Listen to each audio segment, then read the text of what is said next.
Hello, എല്ലാവർക്കും നമസ്കാരം കേട്ടോ.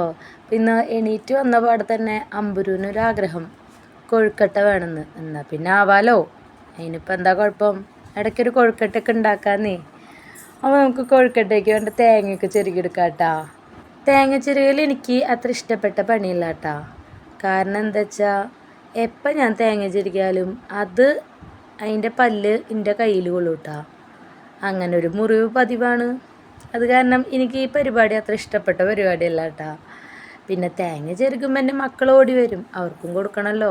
ഈ പണ്ടുള്ളവർ പറയാറില്ലേ, ഗണപതിക്ക് കൊടുത്തിട്ട് വേണം തുടങ്ങാമെന്ന് പറഞ്ഞ പോലെ എൻ്റെ മക്കൾക്ക് എപ്പോഴും ഞാൻ കൊടുക്കട്ടെ തേങ്ങ. അങ്ങനെ നമ്മുടെ തേങ്ങ അവിടെ റെഡി ആയപ്പോഴേക്കും നമുക്കൊരു ചീഞ്ചട്ടി എടുത്തിട്ട് അതിലേക്ക് കുറച്ച് ശർക്കര ഉരുക്കാനായിട്ട് വെക്കാം കേട്ടോ.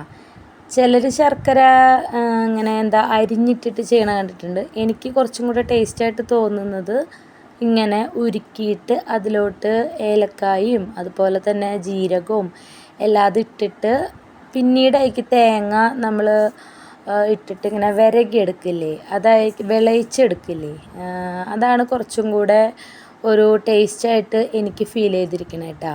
അപ്പോൾ അതേ നമ്മുടെ ശർക്കരപ്പാനിയൊക്കെ ഇവിടെ സെറ്റായി വന്നിട്ടുണ്ട് കേട്ടോ. ഇനി ശർക്കരപ്പാനിക്ക് നമ്മൾ നേരത്തെ ചെരുക്കി വെച്ചിട്ടുള്ള ആ തേങ്ങയില്ലേ, അതിൻ്റെ മിക്സും കൂടെ ചേർത്ത് നന്നായിട്ട് ഇളക്കി ഡ്രൈ ആക്കി എടുക്കണം കേട്ടോ. അധികം വെള്ളമൊന്നും ഇല്ലാത്ത രീതിയിൽ ഡ്രൈ ആയിട്ടുള്ളൊരു സ്ട്രക്ചറായിട്ട് അത് കിട്ടണം കേട്ടോ. ആ ഏലക്കായും അതുപോലെ തന്നെ ജീരകവും ആ തേങ്ങയും എല്ലാം കൂടി വറവായി വരുമ്പോൾ ഒരു സ്മെല്ലുണ്ട് എൻ്റെ സാറേ, അതൊരു രക്ഷയില്ലാത്ത സ്മെല്ലാണ് കേട്ടോ. ആ സ്മെല്ല് വരുമ്പോൾ തന്നെ നമുക്ക് ഈ മിക്സ് എടുത്ത് കഴിക്കാനും തോന്നും. അങ്ങനെ നമ്മുടെ തേങ്ങ വിളയിച്ചത് ഇവിടെ റെഡി ആയിട്ടുണ്ട്. അപ്പോൾ ഇനി അടുത്ത പരിപാടി എന്ന് പറഞ്ഞു കഴിഞ്ഞാൽ കൊഴുക്കട്ടയ്ക്കുള്ള ആ ഒരു മാവ് റെഡിയാക്കുക. മാവ് അല്ലെങ്കിൽ ഇതിനിപ്പോൾ എന്താ പറയുക, അതന്നെ ആ സംഭവം, അത് റെഡിയാക്കി എടുക്കുക കേട്ടോ. അപ്പോൾ അതിലേക്ക് ഞാൻ വേറൊരു ചീഞ്ചട്ടി വെച്ചിട്ട് അതിലേക്ക് 2 ഗ്ലാസ് വെള്ളമാണ് കേട്ടോ വെച്ചത്. പിന്നെ നമ്മുടെ മധുരമൊക്കെ ഒന്ന് ബാലൻസ് ചെയ്യാൻ ഒരു പിഞ്ച് ഉപ്പിട്ട് കൊടുത്തു.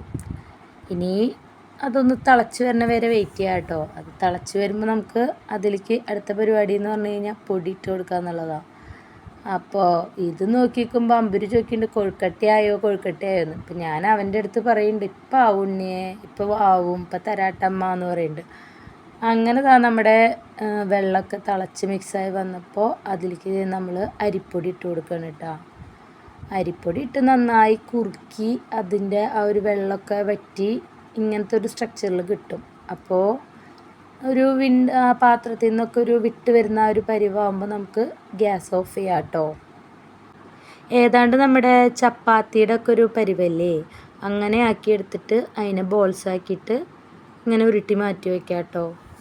അടുത്ത പരിപാടി എന്ന് പറഞ്ഞു കഴിഞ്ഞാൽ ആ ബോൾസിൻ്റെ ഉള്ളിലേക്ക് ഈ ഫില്ലിങ്സ് നിറച്ച് കൊടുക്കുക എന്നുള്ളതാണ് കേട്ടോ. അപ്പോൾ അതൊക്കെ റെഡിയാക്കി ഉരുട്ടി ഞാൻ മാറ്റി വയ്ക്കുന്നുണ്ട് കേട്ടോ. ഇതിൻ്റെ ഇടയിൽ കൂടെ ആരും കാണാതെ ഞാനത് കുറച്ചെടുത്ത് വായിലിടുന്നുണ്ട്. കാരണം ആർക്കപ്പോൾ ഈ തേങ്ങ വിളയിച്ചത് ഇഷ്ടമല്ലാത്തത്, എനിക്കിഷ്ടമാണ് കേട്ടോ. പണ്ട് ഞാനൊരു അമ്പലത്തിൽ പോകുമ്പോഴേ ഇങ്ങനെ തേങ്ങ നെയ്യിലിട്ടിട്ട് മിക്സ് ചെയ്ത ഒരു പ്രസാദം കിട്ടാറുണ്ട് കോളേജിലൊക്കെ പഠിക്കുന്ന ടൈമിൽ. ഇത് കഴിക്കുമ്പോൾ എനിക്ക് ആ നൊസ്റ്റാൾജിക് ഫീലാണ് കേട്ടോ വന്നിരുന്നത്. അപ്പം അങ്ങനെ എല്ലാം നമ്മൾ ഉരുട്ടി റെഡിയാക്കി വെച്ചിട്ടുണ്ട്. പിന്നെ ഈ ഒരു സംഭവം അടിപൊളിയാണ് കേട്ടോ. നമ്മുടെ വട്ടയപ്പത്തിൻ്റെ ഒരു പാത്രമാണ്, വട്ടയപ്പം തട്ട് എന്നൊക്കെ പറയില്ലേ, അതാണ് കേട്ടോ. അപ്പോൾ അതിലേക്ക് ഒരു തട്ടിലേക്ക് നമ്മുടെ കൊഴുക്കട്ട വെച്ചിട്ട് നമ്മുടെ ഇഡ്ഡലി പാത്രമില്ലേ അതിലേക്ക് ആവി കയറ്റാനായിട്ട് വെക്കുകയാണ് കേട്ടോ. അപ്പം അങ്ങനെ ആവി കയറ്റി റെഡി ആയി കിട്ടിയിട്ടുണ്ട്. ഇനി നമുക്കതൊന്ന് കഴിച്ച് നോക്കണമല്ലേ. ആ ഒരു ടേസ്റ്റും ആ ഒരു സ്മെല്ലും ഒക്കെ കൂടിയിട്ട് സൂപ്പറാണ്. അതിലുപരി നല്ല ചൂടുണ്ട് കേട്ടോ. ആദ്യത്തെ പീസ് കഴിച്ചപ്പോൾ എനിക്കത്ര ചൂട് തോന്നിയില്ല. പിന്നെ അടുത്ത പീസ് കഴിച്ചപ്പോൾ എൻ്റെ അമ്മോ ഭയങ്കര ചൂടായിരുന്നു കേട്ടോ. എന്നാലും പിന്നെ ഞാൻ അതങ്ങനെ അഡ്ജസ്റ്റ് ചെയ്ത് കഴിച്ചു. കാരണം കൊതി കൊണ്ടാണ്. എനിക്ക് ഈ കൊഴുക്കട്ട ഭയങ്കര ഇഷ്ടമുള്ള സംഭവമാണ് കേട്ടോ.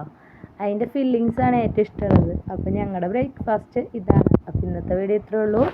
വീഡിയോ ഇഷ്ടമായ ലൈക്ക് ചെയ്യാനും ഷെയർ ചെയ്യാനും സബ്സ്ക്രൈബ് ചെയ്യാനും മറക്കല്ലേ. അപ്പോൾ പുതിയൊരു വീഡിയോ ആയിട്ട് പിന്നെയും കാണാം. അപ്പോൾ ഓക്കെ, ബായ്.